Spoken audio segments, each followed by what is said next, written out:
নমস্কার বন্ধুরা, আজকে একটু পাতলা করে লাল লাল মুরগির ঝোল খাওয়ার ইচ্ছে হলো, তাই ভাবলাম রেসিপিটা আপনাদের সঙ্গে একটু শেয়ার করে নিই। এখানে আমি 700 গ্রাম চিকেন নিয়ে নিয়েছি। মাঝারি সাইজের দুটো পেঁয়াজ আমি কুচিয়ে দিয়েছি। পরিমাণ মতো নুন, হলুদ গুঁড়ো, লঙ্কার গুঁড়ো, লঙ্কা বাটা 1 চামচ, আদা বাটা 1 চামচ, রসুন বাটা আর 1 চামচ জিরের গুঁড়ো, 1 চামচ ধনের গুঁড়ো, পরিমাণ মতো সর্ষের তেল দিয়ে আমি সব একসাথে খুব ভালো করে মেখে নেব। একটু সময় করে মেখে নিতে হবে, তাহলে সব কিছু একসাথে খুব ভালো করে মিশে যাবে। এবার আমি 10 থেকে 15 মিনিট আমি এই ম্যারিনেট করে রাখা চিকেন ঢাকা দিয়ে রেখে দেব। কড়াই বসিয়ে দিলাম, পরিমাণ মতো তেলও দিয়ে দিলাম। ফোড়নে আমি 2টো তেজপাতা, এলাচ, দারচিনি আর 1টি শুকনো লঙ্কা আমি দিয়ে দিয়েছি।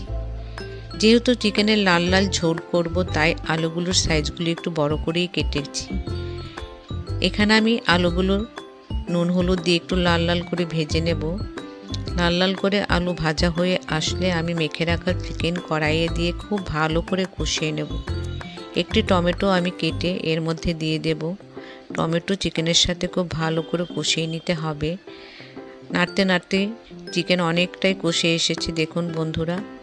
এবার আমি এখানে পরিমাণ মতো গরম জল ব্যবহার করব। আমি কিন্তু প্রতিটা রান্নাতেই গরম জল ব্যবহার করে থাকি, এতে করে সেদ্ধটা খুব ভালো হয় আর খাবারের টেস্টও খুব ভালো আসে। এবার আমি 8 থেকে 10 মিনিট ঢাকা দিয়ে রেখে দেব। ঢাকা খুলে নিলাম।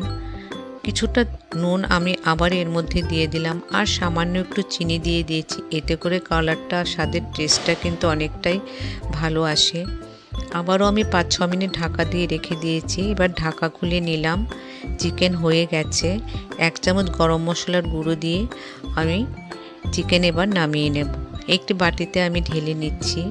আমার আজকের এই লাল লাল মুরগির ঝোল যদি আপনাদের ভালো লেগে থাকে বন্ধুরা, তাহলে অবশ্যই কিন্তু একটু কমেন্ট করে জানাবেন আর আমার চ্যানেলটিকে অবশ্যই সাবস্ক্রাইব করবেন।